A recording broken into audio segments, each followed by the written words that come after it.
أصعب حاجة إنك تلاقي نفسك ولا حاجة. بيبدأ الانمي برين وهو بيطرد من الشغل وبيصدم جدا فيهم لأنه كان فاكرهم إنهم صحابه وبيحبوه زي ما هو بيحبهم، وبيسألهم طب أنا عملت إيه؟ قالت لي بنت عشان أنت ما عملتش حاجة أصلا، أنت ضعيف ودايما إحنا اللي بننقذك وبتعطلنا دايما عن إنجاز المهمة. وهنا بيتصدم رين وبيقول له أريوس وده بطل الفريق، بيقول له إيه العباية دي بتاعتنا وبيقلعها وهو مظلوم فيهم كلهم وبيسيبهم وبيمشي. وبيكون في قمة حزنه من النوم وبيخرج بره بيفتكر لما حاول على قد ما يقدر يساعدهم وجه على نفسه كتير، وبيفكر هعمل ايه دلوقتي بعد ما انطردت من الشغل والمكان الوحيد اللي بنام فيه. وبيجي شوية عيال بيسألوا على آخر إنجازاته وحاربوا كام وحش وبيبقى مش عارف يقول لهم ايه، وإنه اتطرد من الشغل ولا يسكت. بيطلبوا منه يوريهم عرض من عروضه وفعلا بيوريهم ازاي يروض الحيوانات على نسر وبيخليه ينحني ليهم وبينبهروا بيه. وبيقرروا لما يكبروا يطلعوا مروضين وحوش زيه. وواحد تاني بيقول لهم انا هبقى مغامر ومعايا فلوس كتير، حتى الاطفال في الانمي بتدور على الفلوس. بتعجبه الفكره وبيقرر يروح ينضم لنقابه المغامرين. وبتبدا تشرح ليه البت ازاي يبقى مغامر وبتساله البت على وظيفه السفر، بيقول لها فبتقول له يبقى كده لازم نعمل لك اختبار الاول عشان نديك الرخصه. والاختبار انه يقتل 10 غيران وياخد منهم 10 جواهر ويجمع 20 قطعه من العشب. وفعلا بيقدر يعمل كده وبيجمع الحاجه ولسه هيمشي وبيسمع صوت بنت بتصرخ فبيجري عليها يشوف في ايه. بيلاقي نمر اسطوري عملاق هياكل البت، وبسرعه من غير ما يفكر بيهجم عليه بس مش بيحوق فيه حاجه وبيسيب البت وبيقرر ياكله هو الاول. وهو بيقول في نفسه مش مهم انا، مهم ان هو ساب البت عشان تلحق تهرب بعد كده اهرب انا.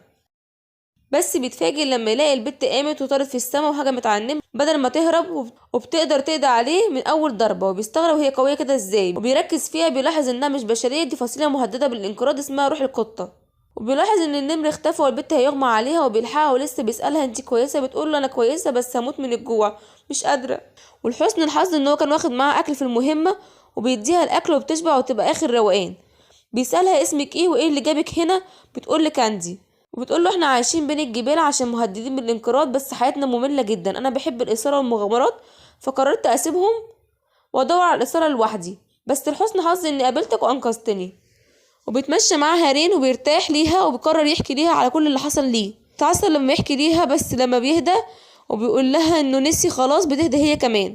وبتقول له كاندي انا اول مره شفتك افتكرتك ان انت جاي تروضني. قال لها هو ده ينفع اصلا، انتوا اقوياء جدا. بتقول له انا حسيت اول ما شفتك انك عندك القدره الرهيبه وتقدر تروضني بيها، انا عايزاك تروضني. بيصدم من كلامها لانه عمره ما شاف حد من قريته روض روح القطه قبل كده. بيقول لنفسه انا ارتحت ليها ونفسي تفضل معايا بس مش عايزه استغلها. وبعدها على طول بيوافق وفعلا بيبدا عمليه الترويض. اول ما بتقول اسمها بيتم الترويض وبيطلع الختم على ايديها وبتقول انا كده هفضل معاك للابد. بيصدم لما بيسمع بس بيفرح جدا، ما يعرفش بان اللي عمله هيغير حياته وهيشقلبها 180 درجه وهتتغير على الاخر.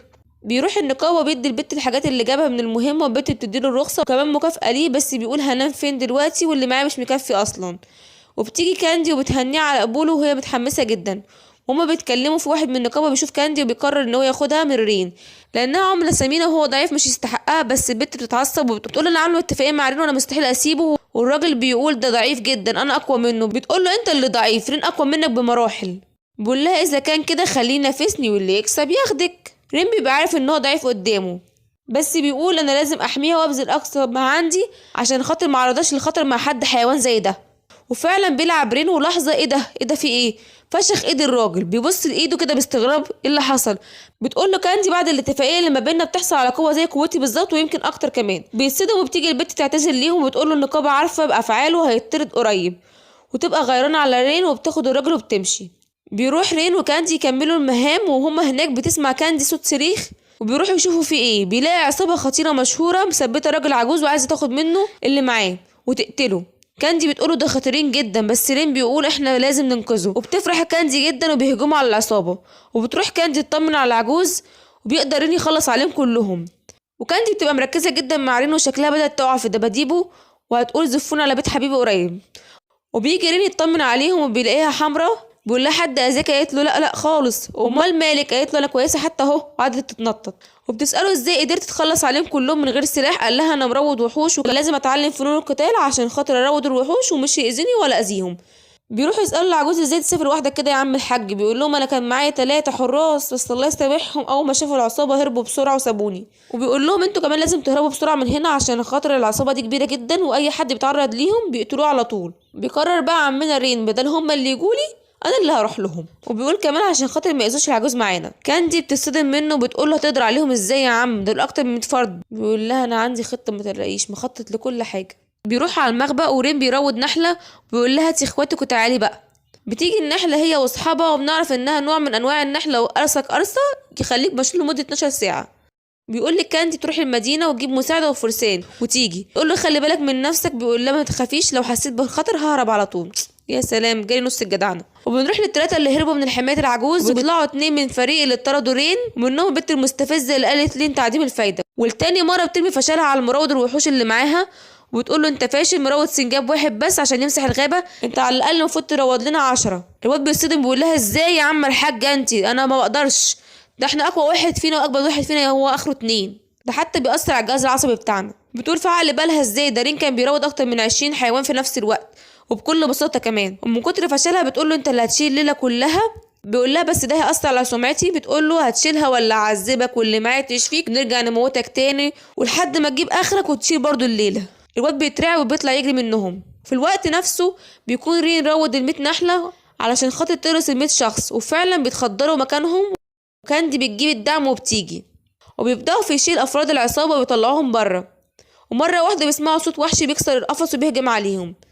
رين بيهجم على واحد وبيخلص عليه، وكاندي بتهجم على التاني. مرة واحدة الوحوش بتكتر حواليهم وبيخافوا على اللي موجودين وبيقول لهم اطلعوا بره انتم وانا وكاندي هنتولى المهمة. وفعلا الناس بتطلع بره، وكاندي ورين نازلين طحن في الوحوش، والناس بره بتقول مستحيل يقدروا عليهم زمانهم ماتوا جوه. وهما بيتكلموا بيطلعوا رين وكاندي والجواهر اللي خرجت من الوحوش.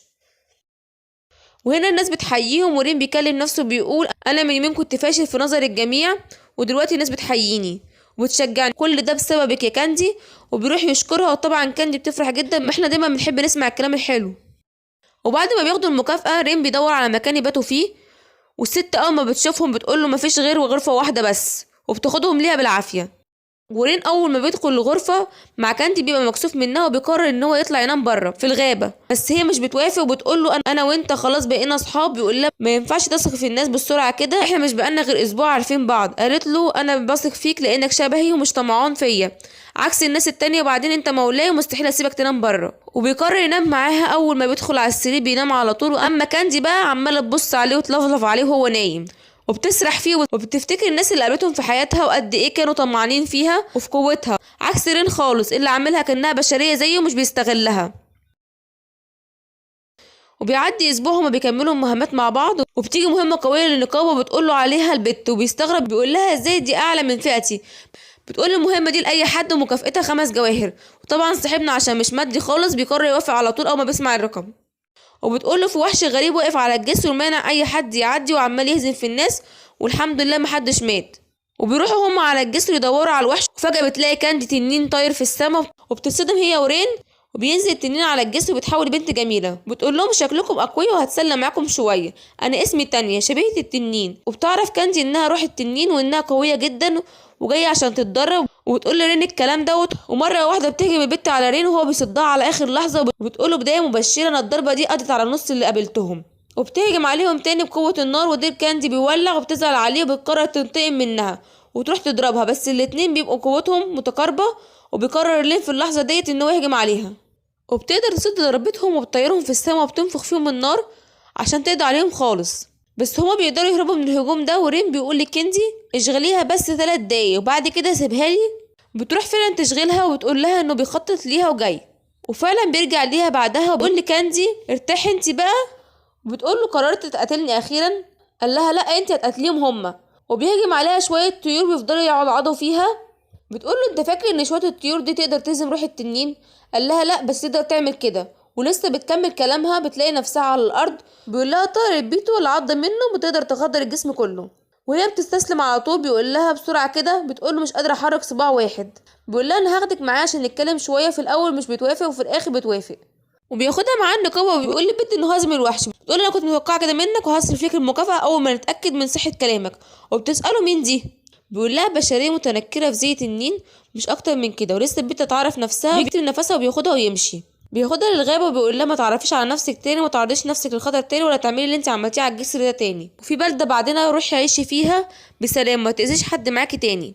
بتقول له لا انا مش همشي واسيبك، انا قررت خلاص ان اخليك تروضني، وبتحضنه. طبعا كاندي بيكون مولعه وعايز يولع فيها، وبيقرر ان هو يضمها لفريقه، وبيعمل زي ما عمل مع كاندي بالظبط، وبيبقى في فريقه اتنين مزز اقوياء فشخ. يا بختك يا عم الحاج. في الناحيه التانية بيكون الفريق اللي طرد رين محبط وزعلان، وبيقولوا بقالنا اسبوع مش عارفين نعدي غابه الوهم، لو رين كان معانا كان روض الحيوانات وعديناها بكل سهوله. بيضحك كده القائد وبيقول لهم احنا نروح نعتذر منه ونرجعه للفريق، وهو طيب هيوافق على طول، وبعد ما نعدي الغابة نطرده تاني. قد ايه انت حكير والله العظيم يا ابني. ونرجع لرين تاني هو البنات وهم بينفذوا مهمة جديدة، وهي القضاء على السلايم. والسلايم ده بياكل الزرع وبيأذي الأرض الزراعية. بس المشكلة ان رين مش لاقي مكان تجمعهم، فبيروح على العصفورة دي وبيقولوا للبنات انت هتروض العصفورة البحث عنهم. قال لهم لا انا هدور عليهم بنفسي. مرة واحدة بيغمى عليه وبيتخض وبيقول لهم ما تخافوش انا هنا، وبيتكلم من العصفورة. وهنا الصدمة، نقل جزء من روحه للعصفورة وبيقول لهم خلوا بالكم بقى من جسمي عقبال ما ادور واجي. وهم بيصدموا منه قد ايه قدرته رهيبة. وفعلا بيوصلوا لمكانهم وبيروحوا عليهم، وتانية بتقول له اضربهم بسحر النار بتاعك. قال لها السحر ضعيف جدا. بتقول له يا عم الحاج جرب بس. وفعلا بيهجم عليهم بالنار وبيولع فيهم كلهم مرة واحدة. امال لو كنت قوي شوية يا عم كنت عملت فينا ايه؟ بيستغرب وبيقول ايه ده. بتقول له تانية انا بتصنف ضمن اقوى اتنين من الارواح القوية، بما انك عملت معايا عقد فانت دلوقتي بتاخد نفس قوتي. بيقول لها ما بعرفش اتحكم في سحر النار. بتقول له ما تقلقش انا هعلمك، بس انا قاسية شوية. وفعلا بتعلمه بس تفضل تزعق فيه وتعذب فيه لحد ما بيتعلم وبيقضي على السلام كله. وبعد ما بيخلصوا بيروحوا النقابة عشان يسلموا المكافأة، وبياخدهم وبيخليهم يعملوا شوبنج في المدينة، وكمان بيجيب لهم أكل كتير وشهيتهم الله أكبر عليها. بيخلصوا على كل الأكل وبيكونوا مبسوطين جدا. بتسأله كاندي على ازاي عنده كل القدرات دي وتعلمها ازاي. بيقول لها انا حكايتي حزينة شوية بلاش انكد عليكم، بس في الآخر بيقنعوه وبيخلوه يحكي لهم. بيقول لهم انا من مدينة كانت كلها مروضين وحوش، وابويا وامي برضه نفس الكلام، وفي يوم كانوا مشغولين جدا وانا رحت على الغابة اتدرب على الترويض. وقت خدني بالليل بلاحظ ضوء احمر جاي من المدينة، عقبال ما وصلت كان كل حاجة راحت، كل المدينة ماتت، وانا الناجي الوحيد، واخدوني الناس وربوني، وكان لازم اشتغل واعمل بلقمتي علشان خاطر اعيش. لحد من قبل 6 شهور البطل اريوس هو وفريقه عرض عليا الانضمام ليهم، وكنت في قمة السعادة ان اخيرا هيكون ليا اهل وصحاب، بس هما كانوا شايفيني مجرد اداة وبيستغلوها ابشع استغلال، وفي الاخر طردوني ورموني في الشارع. وهنا بتقوله كانت عشان كده دايما مضحي وبتندفع للخطر، انت طيب جدا. والتانية هي كمان بتتأثر وفي لحظة بتنفعل وبتقول بس البطل وفريقه حقيرين جدا، انا لو شفتهم هولع فيهم كلهم. وكاندي بتتفق معاها في نفس الرأي، وتاني يوم بيروح مهمة جديدة وهي قضاء على الغيلان، بس ذكية شوية عن الغيلان العادية. وكاندي والتانية بتنافسوا مين اللي هيقتل أكتر، وبتكون تانية هي المتقدمة جدا على كاندي عشان خاطر سحرها وبتتغر في نفسها. بيقول لها ريم بس خلي بالك من نفسك، بلاش تتغري قوي لحسن تأذي نفسك ولا حاجة. فعلا بتروح تقتلهم بكل ثقة لحد ما في واحد بيمسك رجليها وبيوقعها، وهي بتتخض وبتقدر تقتله بكل سهولة، بس بيجي التاني من وراها على سهوة وكان هيقتلها، ولحقها بسرعة عليه وانقذها منه على آخر لحظة. وبياخد الضربة مكانها وبيقدر يشفي نفسه وبيطمنها ان هو كويس، وبيروح على النقابة عشان ياخدوا المكافأة، وبيسرع عليها كاندي بتقوله مشيت على الجسر. والتانية بتبقى قاعدة زعلانة ومتضايقة عشان خاطر ما سمعتش كلام رين، ومتضايقة عشان خاطر عرضته للخطر. وهي سرحانة بتيجي طفلة صغيرة بتسألها هزمتي كام وحش النهاردة، بتقول لها ولا وحش، وكمان عملت حاجة غلط. البت بتقول لها امي دايما بتقولي بدل عملتي حاجة غلط لازم تعتذري، وبتسيبها وبتمشي. بتتأثر تانية بكلامها وبيجي لها رين اول ما بتشوفه بتعتذر منه على طول. بيقول لها هو ده بقى اللي مضايقك يا ستي؟ يا ستي عادي ولا يهمك، المهم بس تخلي بالك من نفسك المرة الجاية عشان ممكن يكون مش موجود. بيقول لها حتى كاندي قلقانة عليكي وبتيجي تحضنها وبيروحوا. وبيسأل الست لو في اوضه فضيت ولا حاجه، بتقوله لا مفيش، وبيضطر ينام معاهم النهارده كمان. وتانية بالليل بتفضل تبص عليه وهو نايم، وشكلها هي كمان وقعت في دباديبه. وتاني يوم هما مروحين بيكونوا فرحانين جدا، وكاندي بتقول مهمات اكتر يعني اكل اكتر. وريم بيقول مين يصدق اني من كام يوم كنت حزين وما عنديش اصدقاء وقلت مستحيل اضحك تاني، دلوقتي بضحك من كل قلبي. ولسه بيكمل كلامه بيلاقي حاجه ولا على البال ولا على الخاطر، فرقه البطل واعضائه هنا. وهنا ريم بيسيب دم وبيتنح وبيبقى مش عارف يتحرك من مكانه، وبعدها بيمشي بيقول يلا يا بنات من هنا عشان نروح. وهنا بيقول للبطل ما تبقاش لئيم يا عم الحاج، احنا كنا اصحابك برضو يا سيدي، احنا اسفين ان احنا كلمناك كده، حتى لو انت مالكش لازمه كان برضو لازم نكون معاك الطف من كده. بيلاحظ كاندي وتانية وبيقول روحين نادرين زي دول بيعملوا ايه مع حد تافه زيك؟ قال لهم اكيد جايبينه يخدمكم صح؟ بيتعصبوا بيقولوا ده سيدنا وتاج راسنا، ده مروضنا يا عم. بيقول له رين عايز ايه ينجز؟ بيقول له بقالنا اسبوع بنحاول ندخل غابة المتاهة ومش عارفين، هي فعلا متاهة، وعايزينك تروض الحيوانات عشان خاطر نعرف ندخل، وكمان تخليهم يشيلوا الامتعة. بيتعصب جدا رين من كلامه وبيقول له انت فاكرني هوافق؟ يلا بينا بات من هنا. وهو ماشي بتوقفه بنت منهم بتقوله في درع مهم جدا في الغابة ولازم البطل يوصله عشان يقدر يهزم الوحوش، ومن غيره أرواح ناس كتيرة ممكن تتأذى من الوحوش. وبيفتكر اللي حصل معاه في قريته واللي حصل له وبيوافق على طول. بيقول البطل ما كان من الأول يا عم الحاج. وطبعا كيندي والتانية مش هيسكتوا، بيقولوا له وزي ما طردتوه اركعوا على الأرض واعتذروا ليه. بيصدموا وبيرفضوا. بيروح البطل لرين وبيقولوا لم حيواناتك يا عم الحاج ولا مش قادر تسيطر عليهم؟ هما في الأول وفي الآخر حيوانات مش بشر زينا. بيتعصب رينو بيضربه وبيقول له دي مش حيوانات، دول اصدقائي وكلمه تانية عليهم اعرفك مقامك. بيصدم اريوس وبيقول مجرد مروض وحوش ضعيف بيضربني انا بتحداك، فريقك ضد فريق واللي هيكسب هيخضع فينا للتاني. هيكون التحدي كالتالي: كاندي ضد الراجل الاقرع ابو سيف، وتانية ضد البنتين، ورين ضد اريوس. يا ترى مين فيهم اللي هيكسب؟ نروح لاول معركه والراجل الاقرع بيقول لكاندي كان نفسي استخدم السيف بتاعي على حد اقوى المره دي، بس يلا لازم نعرف الفاشل ده مقامه. كاندي بتقول له انا هوريك مقامك وهخليك كمان تعتزل من رين وتبوس ايده كمان، وبتهجم عليه وعماله شايلاه في بوكسات ما رحمتهوش. الواد بيصدم من قوتها بيقول دي قويه جدا حتى من غير سلاح. بيقول لها انا هوريكي، وبيجمع طاقته في السيف ولسه هيضربها. كاندي بتسد الضربه بتاعته برجليها بكل سهوله. بتقوله ده اخرك؟ ده انا خفت يا عم الحاج من شكل السيف، طلع فيستك على الفاضي. الواد بيتعصب اكتر بيفعل كامل قوته وبيقول لها انا هوريكي قوتي اللي بجد. بتقول له كاندي شكلك جامد بقى، ده انا هفعل نص قوتي وهقتلك بجد، بس ما تبقاش تزعل، برغم اني خايفه ان احسن رين هو اللي يزعل. وهو بيتعصب وبيقول لها ليه حد قوي زيك يبقى مع حد تافه زي رين؟ بتتعصب جامد وبتديله واحده تطيره فيها وبتكسر الشجره اللي وراه. وبكده نكون خلصنا اول معركه وكاندي هي اللي كسبت.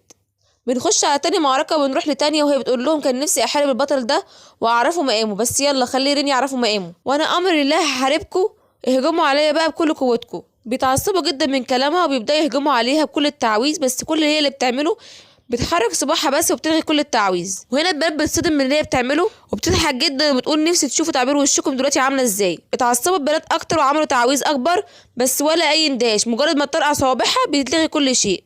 تقول لهم انا هحن عليكم واقول لكم وافهمكم، ده جزء بسيط من قوتي تقدر تلغي اي تعويذ ضدي في لمح البصر مهما كانت قوتها. بتقول لهم ده اخركم ولا في تاني؟ اتعصبوا وعملوا تعويذ اكبر، بس برضو ولا اي اندهاش، في لمح البصر بتختفي وبتتدمر خالص. بتقول لهم خلصتوا؟ انا بقى هوريكم السحر اللي بجد عشان تغلطوا في رين تاني كويس قوي. وبتعمل تعويذه قويه جدا وبتحول السما كلها للون الاحمر وبتنزل منها حجاره كبيره. هما بيشوفوا المنظر من هنا بيغمى عليهم، وبتروح عليهم تانية وبتضحك وتقول بوم، ده انا كنت بهزر معاكم، بس خلي عندكم شويه بس الكرامه كده وانشافوا قدامي، انا مش هقدر بس اذيكم عشان خاطر ما يزعلش مني. وبكده المعركه التانية تكون تاني هي اللي كسبت فيها. بنروح بقى لرين واريوس بيقول له غباء منك ان انت تقاتل بطل قوي ووسيم زيي. رين مش بيسيبه يكمل كلامه وبوم مره واحده على وشه. بيصدم بيقول له انا لسه بتكلم يا عم الحاج. واريوس بيقول له طب انت عايز تقاتل؟ طب يلا بينا وانا هوريك. وبيمسك السيف بقى يمين في شمال، تعويره هنا وتعويره هنا، ورين عمال ياخد كل التعوير دي وعمال بس كل اللي بيعمله ان هو بيهرب منه. وفي الاخر رين بيديله بوكس في بطنه وبيجيب دم من بقه، ولسه يعني ما فيهاش اخد التانية، بس لحسن حظه انها جت في الصخره كانت فشخته خالص. بيقول له انت بقيت قوي كده امتى؟ قال له دي قوه كانزي اللي انت اتريقت عليها. ورين بيقول له انا حافظ كل تحركاتك، انا براقبك من زمان. بيقول له حافظ تحركاتي؟ يبقى نشتغل سحر بقى. وبيهجم عليه بسحر البرق، ورين على طول بيتصدها بسحر النار بتاع تانية. واريوس بيقول له سحرك ده مش هيصد قدام سحري، وبيهجم عليه بتعويذ اكبر. ورين كل اللي بيعمله انه بيهرب منها، لحد ما في مره واحده لسه بيهجم بيلاقي جسمه كله اتشل. وبيجي رين وبيقول له شكلك نسيت ان انا بعرف برضه اروض حشرات، كل الضربات اللي انا خدتها منك كانت عن قصد عشان اعمل اتفاقيه عن بعد مع النحله دي. اريوس بيبقى مرعوب منه بيقول له سامحني ارجوك انا اسف. بيقول انا كنت ممكن اسامحك بس لولا تريقتك على كاندي وتانية وانا ما اسمحش بكده. وبيضربه ضربه قاضيه، بس لحسن حظه ان رين طيب وضرب الارض، وبيقول لو كنت اخدت انت الضربه دي كنت زمانك ميت دلوقتي. وهنا بتيجي بقى كاندي والتانية بينادوا عليه بعد ما هزموا بقى الفريق وبيحضنوا بعض وبيبقوا مبسوطين جدا بالانتصار. وبعد كده تانية بتخلي فريق البطل كلهم يركعوا ويعتذروا من رين وهم مرعبين منهم. وبيبدأ يحكي اريوس عن الترس الحقيقة وانه موجود في غابة المتاهة والوحوش اللي هناك هي اللي بتحرسه. وبيقول له رين انا هروح اجيبه انا والبنات، خليك انت هنا احسن. وبيروحوا فعلا الغابة، وتانية بتقترح على رين انها تحرق الغابة عشان يخلصوا من المتاهة دي خالص. ورين طبعا بيعترض وبيقول لها لا طبعا احنا كده هنبوظ النظام البيئي. وبيقرر يعمل زي ما عمل قبل كده اتفاقية مع العصفورة وينقل روحه ليها. وبيقول لهم خلي بالكم من جسمي هستكشف الغابة واجي. وبيعرف الطريق وبيرجع ليهم، وبيفضلوا يمشوا كتير جدا وكاندي بتتعب من المشي بتقول له لسه بدري.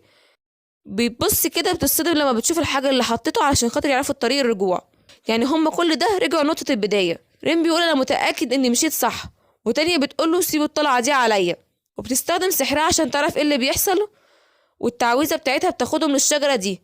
تانية بتقولهم المشكلة في الشجرة دي، هي اللي عاملة المتاهة دي، وبتخلينا نلف حوالين نفسنا، لازم ندمر الشجرة دي عشان خاطر نكمل طريقنا. تانية بتقول لكاندي هتقدري تدمريها؟ تقول لها بس كده انت تأمري، ولسه هتدمرها بتسمع صوت بيقول لها امشوا من هنا. بتترعب جدا وبتجري تستخبى ورا رين، بتقول ايه الصوت ده؟ وبتظهر مرة واحدة جنية من جوه الشجرة وبيستغربوا جدا. رين بيقول لها انا عايزة اتكلم معاكي وعايزة اسألك على ترس الحقيقة، وهي كل اللي عليها امشوا من هنا امشوا من هنا. طيب يا ستي يا خالتي يا طنط، وهي ولا هنا، امشوا من هنا امشوا من هنا. اخر ما بتزهق منهم تقول لهم هتمشوا من هنا ولا هجم عليكم؟ بيترعبوا جدا وبيطلعوا يجروا، بيستغربوا جدا وبيقولوا ايه اللي بتعمله جنية في غابة الشياطين. تانية بتقول له احنا نهجم عليها انا وانت وكانت تدمر الشجرة، بس رين بيرفض وبيقول لها انا هتكلم معاها تاني. تانية بتقول له انت عايز تموت يا عم الحاج، دي كانت هتفشخنا. بيقول لها هي بتكره البشر وانا هحاول اهديها من ناحيتي الاول. وفعلا بيروح عليها تاني وبيقول لها انا عايز اتكلم معاكي، وهي كل اللي عليها امشوا من هنا امشوا من هنا. واخر ما بتزهق بتقول هتمشي من هنا ولا موتك؟ بيقول لها مش همشي غير ما تسمعيني. وفعلا بيفضل واقف قدامه وهي بتهجم عليه وبتعوره في كذا مكان، وبتصدم البت وبتقول له انت ما جريتش ليه؟ بيقول لها مش همشي من هنا غير لما اتكلم معاكي. ولسه هتضعف بس بتقرر تهجم عليه تاني، بس المره دي تانية وكنزي بيقفوا قدامه عشان ينقذوه. البت اول ما بتشوف تضحيتهم بتصدم وبتقول ازاي يضحوا بنفسهم عشان خاطر بشري. كنزي بتقول لها صدقيني انا عارفه ان انت بتكرهي البشر بس ده غيرهم، ده طيب جدا. وتانية بتاكد على كلامها. بتروح الجنيه تسلم عليه وبتقول له انا اسمي سولا.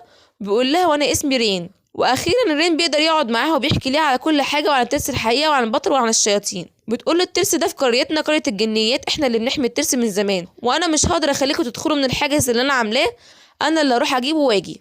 وفعلا بتختفي ثواني وبتظهر في ايديها الترس. كلهم بيفرحوا وبيقولوا بسهوله كده ده احنا هنزل للبطل ده زل. سولا بتقول لهم انتوا اخدتوا اللي انتوا عايزينه، يلا امشوا من هنا. رين بيقول لها شكرا جدا ليكي وبيسيبها وبيمشي. بيفرحوا جدا وبيقولوا رين عايزه تقول له حاجه بس بتسكت على طول. ورين بيحس بيها وبيرجع ليها تاني وبيسالها لو في حاجه مضايقاكي او محتاجاها مننا قولي لنا واحنا ممكن نساعدك. البت بتبقى عايزه تقول له بس بتبقى خايفه عليهم. رين بيقول لها خلي عندك ثقه فيا، انا اقوى من شكلي وهقدر اساعدك، حتى لو هتأذى لازم ارد ليك الجميل.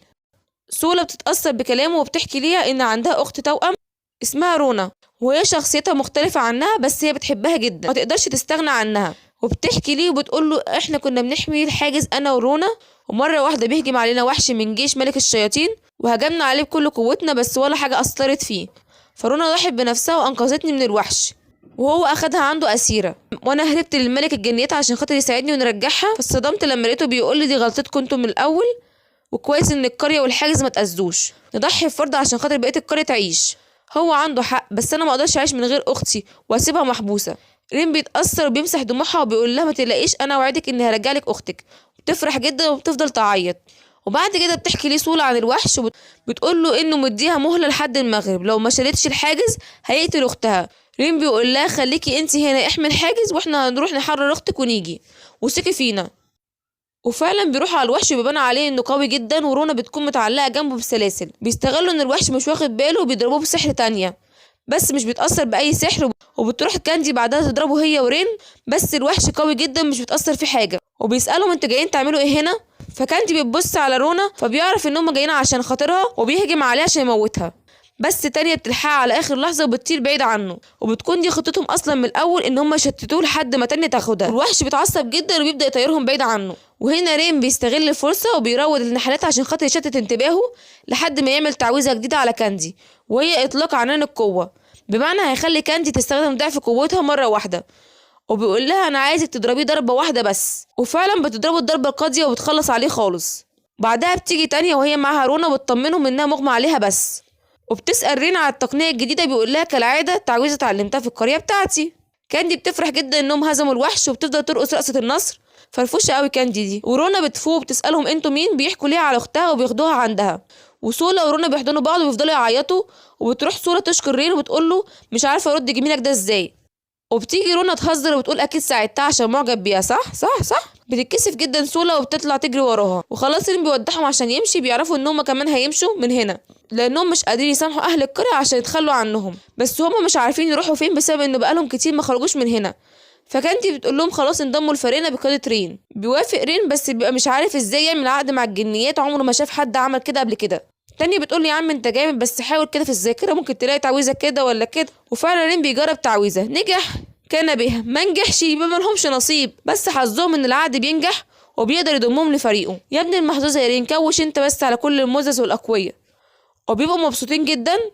بيروح رين يدي الترس للبطل، وطبعا كالعاده بيبقوا شاكين فيه ان الترس مش حقيقي، وبيخلي واحده من فريقه تتاكد، وفعلا بتتاكد ان هو حقيقي وبيصدموا اكتر، وبيبقوا مصدومين ازاي قدر بالسرعه دي، ده ما خدش غير يومين بس. وهنا رين بيقول لهم اتاكدتوا انا عايز المكافاه بتاعتي. فبيحدف له اريوس المكافاه وبيبقى مغلول منه جدا. وهو ماشي بيوقفوا الواد اللي قرع وبيعرض عليه انه يتضم ليهم تاني ويحاربوا ملك الشياطين سوا. وهنا رين بيصدم واريوس بيتخانق معاه ازاي يقرر حاجه زي كده من غير ما يرجع ليه. بيقول له انت شايف انه بقى قوي ازاي واحنا محتاجينه؟ يا عم ده قدر يجيب التست في يومين واحنا الاربعه ما قدرناش نجيبه في اسبوع. وباقي الفريق بياكدوا على كلامه. وبيسال رين عن رايه، ورين بيكلم نفسه بيقول انتوا زي ما انتوا ما اتغيرتوش، حقيرين من جوه. وبيبص على البنات وبيقول هي دي عيلتي واصدقائي.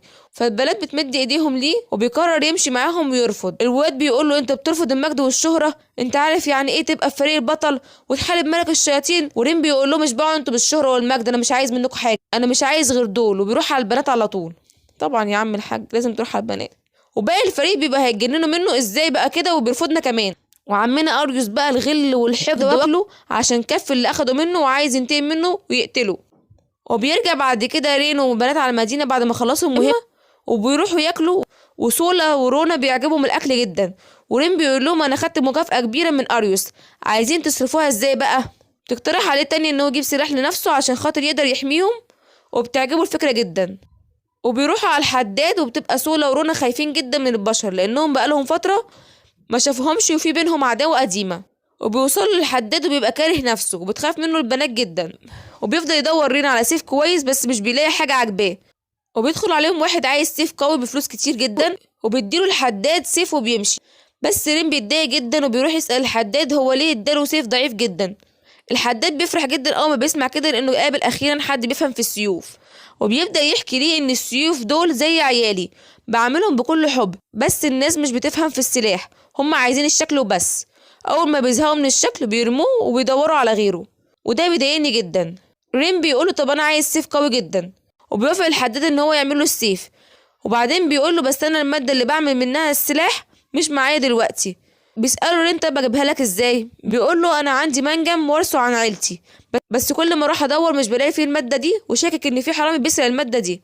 وهنا رين بيعرض عليه انه يتولى المهمة ديت بنفسه، والراجل بيفرح جدا. بيروحوا على النقابة عشان ياخدوا الاذن بمهمة الحداد والبت بتديله الاذن. بيروحوا على المنجم ورين بيلاحظ نسر حركاته غريبة وبيعرف ان في مروض وحوش جوه.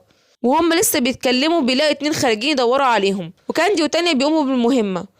وسولا ورونا بيدخلوا عقلهم وبيشوفوا ايه اللي بيحصل جوه. وبيقولوا رين ان في 5 اشخاص جوه وهم اللي بيسرقوا المنجم. وبيدخلوا المنجم والحرامية بيبقوا عارفين ان هم جايين وبيهجموا عليهم. وسولا ورونا بيصدوا الهجوم وكاندي وتاني بيساعدوهم، وبيقدروا يقضوا عليهم كلهم ما عدا زعيمهم مروض الوحوش. ورين بيقول له خلصت خلاص سلم نفسك بقى. الواد بيرفض وبيهجم على رين ورين بيضربه. الواد اتعصب جدا وبيقول انا عمري ما هسامح العجوز ده على استغلاله ليا. وبيفعل تعويذه وبيجيب بيها وحش قوي جدا. كلهم بيصدموا. ورين بيسأله ازاي قدرت تروض الوحش ده؟ بيقول له يا عم انا لا جامد ولا حاجه، انا كل الفكره ان لقيته وهو صغير وربيته وروضته عشان ينفعني لما يكبر. وبيأمر الوحش بقتلهم كلهم. وبيهجم على رين والمنجم بيتهز جامد جدا وشكله هينهار عليهم. بيبص رين للبنات عشان خاطر يطلعوا الناس بره ويطلعوا معاهم، وهما بيفهموا فعلا بيطلعوا. بس كاندي بتقول لهم انا هدخل لرين تاني وانتوا راقبوا الناس. وفعلا بتدخل كاندي وبتلحق رين على اخر لحظه، وبيطلب منها رين تقبض على مروض الوحوش وهو هيشغل الوحش عشان خاطر هو ده الحل الوحيد عشان يلغي السيطره اللي على الوحش. وفعلا بتقدر كاندي وتثبت الواد. ورين بيتفادى الوحش وبيقول له استسلم بقى، والواد بيقول له على جثتي، وبيأمر الوحش ان هو يقتله اكتر. ورين بيحاول يهرب من الوحش والمنجم عمال يتدمر اكتر. ورين بيقول لنفسه هو انا اقدر اروض الوحش ده واخده منه؟ وفعلا بيرن على اخر كارت معاه وبيعمل كده، ومره واحده بيلاقي نفسه بيقدر يتحكم في الوحش وبيلغي كمان السيطره بتاعه المروض عليه. بس المروض بيتعصب جدا بيفضل يأمر الوحش كتير جدا لحد ما بيفقد السيطره وبيهجم على المروض وكان هيقتله. بس رين بيديه ضربه قويه جدا تقدر تخلص عليه خالص، وبيقول للمروض انا اسف هو ده كان الحل الوحيد. وبيقبض عليه ويطلعه بره وبيقول له بقى احكي لي بقى انت بتعمل كده ليه؟ اتضح ان السيف كان بيبيع ليه اسلحه مغشوشه وضعيفه وكانت مش بتساعده في مهامه، فقرر ينتقم منه ويسرق الحجاره من المنجم بتاعه. وبيروح رين للسياف وبيحكي ليه على اللي حصل. وهنا السياف بيعتذر جدا وبيقرر ان هو مش هيغش في صنع السيوف تاني. وبيسأل رين على مكافئته اللي هو عايزها. بيقول له مكافئتي انا عايز منك سيف قوي جدا من صنعك. بيفرح جدا السياف وبيقرر ان هو يعمله السيف. وبنروح لأريس وهو عامل مسابقة مروضين الوحوش للانضمام لفريقه، بس ولا واحد بيعجبه لانه كان بيدور فيهم على حد قوي زي رين. وبعد ما بيرفض كل الناس بتروح ليه واحدة من فريقه وبتقوله ان في كذا حد كويس مش شرط يبقى زي رين. بيتعصب عليها جدا وبتخاف منه وبتسيبه وتمشي. وبيفتح الدرج وبيطلع خاتم ملعون وبيقول انا لازم اخلص منك يا رين. ونرجع لرين وهو في النقابة بيسأل على الناس اللي قبض عليهم في المنجم.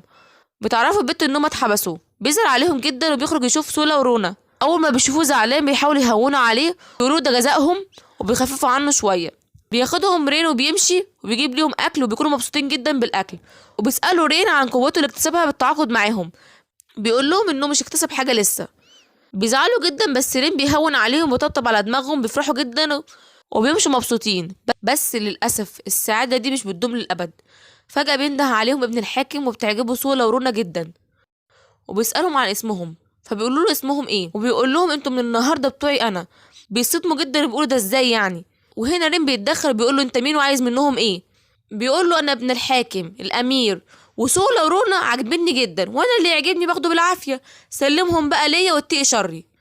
وهنا رين بيتعصب جدا وبيزعق عليه وبيقول له ولا هتعرف تلمس حتى شعره منهم. وابن الحاكم بيتعصب جدا من رد فعله وبيقول للحراس خلصوا عليه وهاتوا البنات. ورين طبعا بينفعل جدا وبيبدا يضرب فيهم كلهم.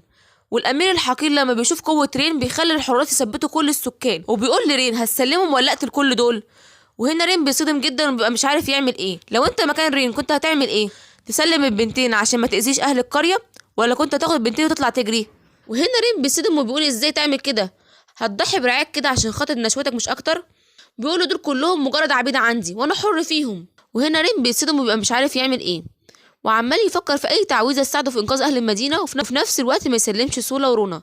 وهوب مره واحده بتظهر في دماغه تعويذه جديده بسبب ترويضه لسولا ورونا.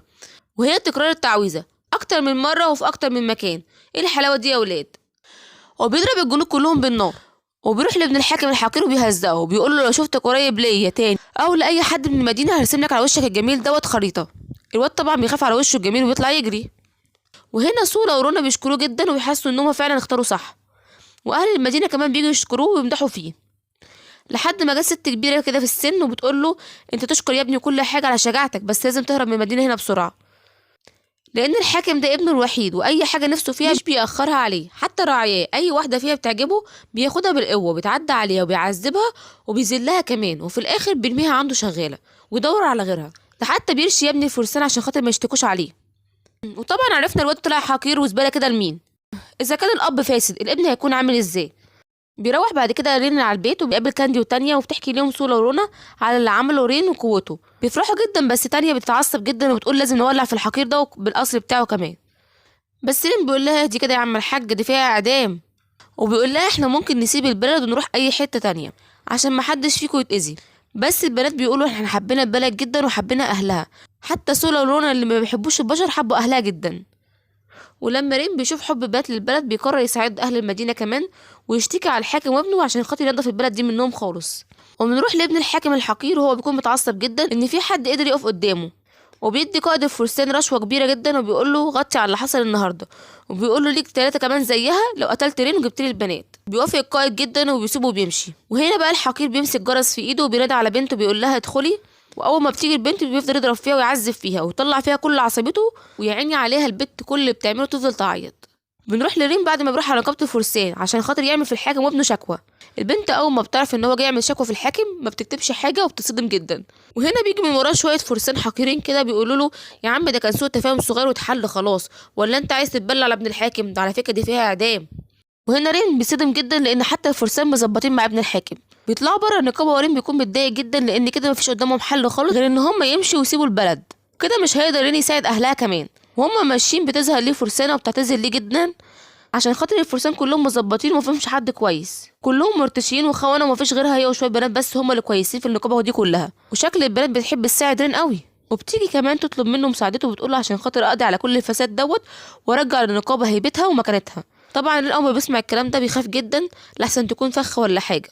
بس كاندي بتطمنه وبتقول انها كويسه مفيش حواليها هاله شريره او حاجه. وهنا بيوافق رين على طلبها، ما هو كان عايز كده اصلا من الاول، ده ما صدق يا جدعان. وبيبداوا يجهزوا الخطه عشان خاطر يقضوا على فرسان الخونه والحاكم بتاعهم بالمره، وبيجهزوا نفسهم كويس للخطه. وبعد كده بينشروا خبر كاذب ان في دليل على ادانه الحاكم هو وابنه في مستودع قديم.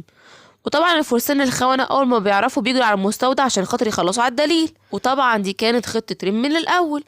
اول ما بيدخلوا المستودع بيهجم عليهم رين واحد ورا التاني، كل ده بالقفاز اللي عمله ليه عنتر، وعمال يضرب فيهم واحد ورا التاني بكل سهوله. ايه الجمدان ده يا ابني؟ لحد ما يفضل القائد بتاعهم بيقدر يصد الضربه بتاعت رين بكل سهوله.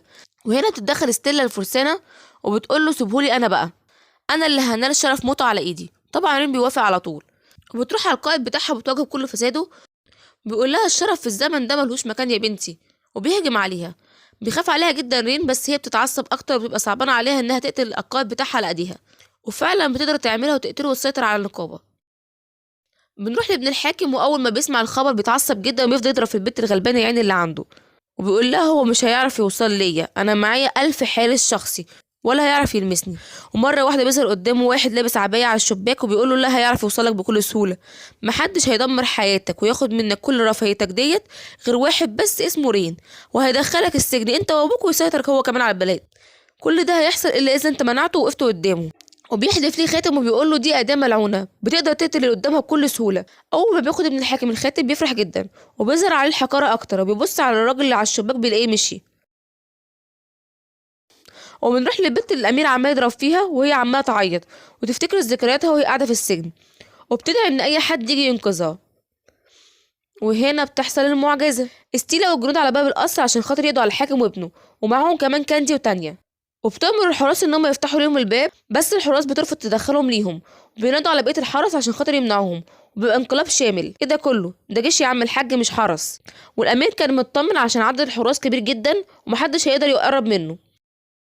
وفي نفس الوقت بيكون رين استغل فرصة انشغاله مع ستيلا وبيقدر يدخل القصر بكل سهولة هو وسولا ورونا عشان يحرروا الرهاين. وبالفعل تبدأ سولا ورونا بعملية الرصد عشان خاطر يحددوا مكان الرهاين في القصر، بس بيلاقوا حاجة غريبة بترعبهم جدا، بيلاقوا مصدر قوة قوي جدا وتقريبا نوع نادر من فصيلة قوية زيهم. وهنا بيبدأ الخوف يدخل قلبهم لأنهم مش عارفين المصدر القوة ده الكارت الأخير بتاع الأمير اللي حاربهم بيه، ولا حد برضه الأمير الحكيم استغله. وهنا رين بيقرر يخلي سولا ورونا يحرروا الرهاين من خارج القصر، وهو هيروح لوحده على مكان المصدر. بيخافوا جدا عليه وهو بيطمنه بيقول لهم ما تخافوش مش هيحصل لي حاجه، وبيروح هو على المكان لوحده. واول ما بيدخل مكان المصدر بيصدم جدا ان في بنت محبوسه وباين عليها جدا التعذيب والضرب. اول ما بيشوفها بيجري عليها وبيكسر القفل وبيفعل تعويذه الشفاء وبيشفيها. البنت بتكون مرعوبه جدا من رين، بس رين بيطمنها وبيقول لها ان هو جاي ينقذها. وهنا البنت بتفرح جدا وبتنط تحضنه، يعني اخيرا لقت طوق النجاه اللي هينقذها من الحيوان الامير. وبتبدأ تحكي رين على قصتها وإنها كانت عايشة في مدينة مبسوطة جدا مع أهلها لحد ما الحقير ده جه المدينة. وأول ما شافها طبعا عجبته زي أي حد بيعجبه، بس ما قدرش يقرب منها بسبب قوتها لأنها تتصنف أقوى وأندر قوة موجودة برتبة نصف إله حاشا لله طبعا. وهنا الحقير هددها لو ما لبستش طوق العبودية هيقتل كل أهل المدينة، وهي عشان بتحبهم جدا بتوافق على طول. والحقير أول ما بيلبسها الطوق بينزل فيها ضرب وبيقول أيوة دي لذة ذل حد أقوى منك. الواد ده شكله مريض يا جدعان والله. وابننا رين اول ما بيسمع قصتها بيقرر يساعدها. البنت بتخاف عليه وبتقول له الطوق ده عليه تعويذه قويه جدا مش بتتفك بسهوله، ممكن تموت فيها. بس طبعا رين ولا بيهمه، المهم ان هو ينقذها حتى لو فيها حياته. وبيبدا في فك التعويذه بقوته، بس التعويذه كانت قويه جدا وبدات تكهرب فيه وحرفيا رين كان هيموت فيها. ونينا اول ما بتشوفه كده بتفضل تزعق فيه عشان خاطر يوقف اللي بيعمله، وبتكون خايف عليه جدا، بس رين مستحيل يتخلى عنها حتى لو فيها حياته. او بيفضل يكمل ويجمع قوته وبيقدر يفك الطوق اخيرا. بعد ما بيخلص بيقع على الارض بتلحقه نينا وبتبقى مش عارفه تشكره ازاي. بنروح لستيلا والجنود وهم فاشخين الحراس، طبعا ما هم معاهم كاندي وتانيا. والحاقرين لما بيلاقوا مش قادرين عليهم بيقولوا لبعض حد يدخل يجيب الرهائن من جوه، بس سولا ورونا بيقوموا بالواجب والزياده وبيطلعوا كل الرهائن بره. وهنا الامير ابوه بيجي ليه، والامير بيقول له اهرب انت وانا هقضي على شويه الحشرات دول وهحصلك. بيفرح جدا وبيسيب ابنه ويمشي. اذا كان الاب واطي الابن هيجيبه من بره. بعدها بيخرج رين بنينا وبيقابل كاندي وتانيا، واول ما بيشوفوا نينا معاه بيقولوا له بنت تاني يا رين. وهنا رين بيتحرج جدا وبيقول لهم وربنا ما انا هما اللي بيجوا لحد عندي اقول لا. وبيهزروا معاه بيرحبوا بنينا طبعا وبينسجموا مع بعض. ولسوء حظ الملك ان هو بيهرب بيلاقيهم في وشه الفقر فارق من يومه. وهنا رين بيمسكه وبتقبض عليه ستيلا، وكده مفيش فاضل غير الامير الحقير. واول ما بيشوف ابوه بيلبس الخاتم وبيشاور على رين، وهوب مرة واحدة بيخرج قابض أرواح من الخاتم وبيهجم على رين وبيقتله. يا عيني عليك يا رين، آخرتك بتبقى على إيد الحقير دوت. وشكل رين كده يا جماعة مات. وطبعا أروس الحقير بيكون قاعد على السطح، وأول ما بيسمع كده بيفرح جدا، بيقول أخيرا خلصت منك يا رين، أخيرا هعرف أنام بسلام. وبيسيب المكان وبيمشي. جوز أمك هو يالا كرهه كده ليه؟ وهوب هنا بتظهر المفاجأة بتاعتنا. رين بيطلع عايش ومش بيظهر عليه أي حاجة خالص، ولكن في حاجة حصلت أصلا. واتضح ان هو لما عمل تعاقد مع سولا ورونا كان لازم ياخد قوتين، واخد واحده من سولا ساعه ما انقذ الناس من الامير الحقير، وهي تعدد سحره في كذا مكان، والتانية حمايته من اي سحر او تعويذه ضده حتى لو كان حاصد الارواح. ايه الحلاوه دي كلها يا ابني؟ الامير طبعا ما كانش مصدق اللي حصل، وتعصب جامد لما شاف نينا كمان مع رين والبنات كمان، وقال المفروض كل ده بتاعي انا الامير، انا اللي كل اللي عاوزه اخده. ومن كتر حقده وغله على رين طاقه شريره خرجت من خاتم وبدات تاخده جواها، ما هو نفذ ليها كل الشروط لخروجها. وهنا رين اتصدم اول ما شافها وحاول يهجم عليها بكل الطرق، ولكن من غير فايده، والطاقه اتحولت لشيطان.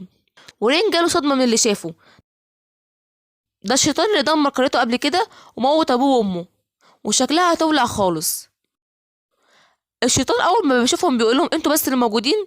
لا انا عايز اكتر من كده، انا عايز اتسلى، لا عايز اقتل على الاقل خالص 1000 واحد. وبيقرر بعد كده يروح على المدينه. وهنا رين بيترعب جدا، ومشهد حرق قريته بيتكرر تاني قدام عينه، بس المرة دي كان لازم يعمل حاجة، وبيقرروا يروحوا للشيطان عشان خاطر يحاربوه. وبالفعل بيروحوا عليه وبيهجموا على الشيطان، ولكن ولا اي حاجه بتاثر فيه اصلا، وهم عمال يهجموا عليه مش بييأسوا من الهجوم، لحد ما الشيطان بيزهق منهم وبيقول لهم 5 على 1 مش مرجله يا رجاله، وبيطلع عليهم كلاب شيطانيه وبتهجم عليهم بس بكميات رهيبه جدا، وبيبدأ يهجموا على الكلاب ديت، وكان سهل جدا القضاء عليها، بس المشكله في عددها الكبير اللي مش بيخلص. وهنا الشيطان بيستغل انشغالهم وبيهجم على كاندي بسحر مشؤوم، وطبعا بيجري عليها رين وسولا ورونا عشان خاطر يعالجوها، وتانية بتتصد ليه بسحر النار بتاعها لوحدها، لكن مش بتقدر عليه، وبيقدر يسيبها هي كمان، وبيجري عليها على طول رين عشان خاطر يعالجها. وطبعا الشيطان بيكون زهق منهم، وعشان يخلص من صداعهم بيضرب السما بتعويذه بتتقسم لاكتر من انفجار، وبتنزل تولع في المدينه كلها. وهنا رين جاب اخره هو كمان، وبيعمل تقويه على تانية وكانزي وبيقول لهم عايزكم تفشخوه خالص. وبالفعل نزلوا في ضرب فين يوجعك لحد ما قطعوا دراعه، بس الشيطان الخسيس بيستدعي وحوش اكتر عشان يشغل رين وفرقته معاهم، وطلع هو فوق المدينه عشان يعمل تعويذه تدمر المدينه كلها. وهنا رين بتيجي ليه فكره، بس خايف طبعا على الناس الموجوده لحسن يتاذوا ولا حاجه. وفي وسط ما الوحوش حصتهم كلهم بيلاقي افراد النقابه بينضموا ليه، وبيقولوا له كمان انت ركز على قتال الشيطان وسيب دول لنا احنا. واتضح ان النقابه امرت بمساعده رين وفريقه، بعد ما بطل الحقير وفريقه مستخبين ورافضين القتال. حتى عنتر يا جدعان قرر ان هو يمدهم باسلحه، وكل المدينه بدات في مساعده رين. وهنا نينا بتتاثر ان الكل بيساعد ما عدا هي، وبتقرر تروح على رين تساعده. وهنا رين كان بيعمل تعويذه على الشيطان، بس بسبب بعد المسافه مش عارفه تصيبه، وكان لازم يكون قدامه بالظبط. وفي وسط ما رين كان عمال يفكر يعمل ايه، تظهر قدامه نينا اللي جايه تساعده، جت في وقتها وربنا، واتضح انها عندها قدره انتقال آلي لاكتر من مكان بسهوله، وده اللي كان عايزه رين اصلا من الاول. وبتبدا تساعد رين وبترفعه فوق للشيطان، والشيطان اول ما بيشوفه بيبدا يهجم عليه، بس نينا بتعرف تهرب منه لحد ما بيقدر يقف قدامه بالظبط، وبيعمل تقويه على نفسه وبيعمل تعويذه على الشيطان، وبيقدر يربط بيها الشيطان. والتعويذه اللي كان بيعملها رين كانت قويه جدا عليه، بس رين بيفتكر الذكريات وقد ايه ان هو عانى، وبترجع ليه قوته اكتر من الاول. والشيطان بيتعصب جدا وبيقدر يفك نفسه، ولسه هاجم على رين بيلاقي رين روت كل الوحوش عشان خاطر تهجم عليه. واتضح ان التعويذه اللي كان بيعملها رين هي سرقه تحكمه في الوحوش ديت، زي ما عمل قبل كده في المنجم. ولسه رين ونينا هيقعوا بتلحقهم تانية، وبكده يكون رين قدر يخلص على الشيطان، وفعلا من اعمالكم خلص عليكم. وتاني يوم نينا بتقول لرين انها هي كمان عايز تتضم لفريقه، وفعلا بيوافق رين وبيبدا عمليه الانضمام. وبيبقى عمنا رين معاه 5 موزس اقوياء وجامدين ايه، هو مش الشرع يا عم رين محل 4 بس ولا ايه؟ وبعدها رين بيروح النقابه عشان خاطر يطمن على اخر الاخبار، بيلاقي ستيلا هناك، واتضح ان هي كمان بتساعد النقابه وباقي المنازل المتدمره في تصليحها، ودي كانت اول مره تحصل في المدينه، وبيفرح جدا رين بالتغيير. وبعدها البنت اللي في النقابه بتعرفه ان الرتبه بتاعته ارتفعت مرتين بعد اللي حصل امبارح، وبيفرح جدا رين. وبعدها بيطلب منها رين بيت ليهم لان عددهم كبير جدا، والاوضه اللي هما بيناموا فيها ما بقتش مكفيهم. وبالفعل البنت قالت لهم النقابه هتتكفل بالبيت الجديد، وبتاخدهم لكذا بيت عشان خاطر يشوفوه، ومش بيعجبهم غير بيت واحد بس. البنت بتقول لهم البيت ده فيه كل المميزات اللي انتوا عايزينها، بس فيه عيب واحد بس اللي مانع بيعه. بيسالوها ايه هو العيب دوت، بتقول لهم مسكون بس مش اكتر. كاندي اول ما بتسمع اسم مسكون دي بتترعب جدا وبتفضل تصوت وبتستخبى في رين بيهديها وبيقول لها احنا ندخل نشوف الاول، ممكن نقدر نطرد الشبح ده منه. وفعلا بيدخلوا البيت وبيعجبهم جدا وبيكون فيه كل المميزات اللي هم عايزينها. لحد ما بيدخلوا الصاله وبتبدا الحاجات تتحرك وبيسمعوا صوت واحده بتقول لهم اخرجوا من البيت ده بسرعه. وبيظهر الشبح وكاندي بتموت من الرعب، والشبح بيفضل يخوف فيهم وهم ولا بيتاثروا اصلا، ما عدا طبعا كاندي يا عيني عليها. واتضح ان الشبح مش بيقدر يعمل اي حاجه خالص غير ان هو يرعبهم وبس بالكلام وان هو يحرك الحاجه. وسولا ورونا بيقدروا يحبسوا الشبح في الاوضه اللي هم فيها، ورين بيروح يتكلم معاها وبيقدر يروضها. حتى الاشباح بيقدر يروضها. يا جماعه ده ما خلاش حاجه ما قدرش يروضها، ايه الجمدان ده يا ابني؟ وهنا البنت بتبدا تحكي ليهم قصتها وازاي بقت شبح، وبتقول لهم بدل انتوا قدرتوا عليا انا همشي واسيب لكم البيت. بس رين طبعا بيرفض وبيقترح عليها تفضل معاهم. طبعا الكل وافق باقتراح رين. ايه ده يا عم الحاج كده كتير 6 مرة واحدة. وبيروح رين على النقابة عشان خاطر يخلص تسجيل البيت، وبيشتري الطلبات هو وكانجي هما مروحين. واول ما بيدخل البيت بيلاقي كل ملذ وطبع على السفرة، دلع دلع مفيش كلام، 6 عايشين على راحته وبس. ايه الحلاوة دي يا ولاد؟ طبعا كل واحد بيتفرج على الانمي دلوقتي نفسه يكون مكان رين. وهنا رين بيفتكر ذكرياته زمان قد ايه ان هو كان بيعاني وقد ايه دلوقتي بقى مبسوط. وبكده نكون خلصنا الانمي الجامد الجاحد بتاعنا. ما تنسوش بقى لايك وكومنت منكم جميل، واكتبوا ليا في التعليقات عايزين الخص لكم انمي ايه تاني. بس اوعى جمدان الانمي ينسيك تصلي على النبي وتشترك في القناة وتفعل زر الجرس. والى اللقاء في ملخص انمي جديد.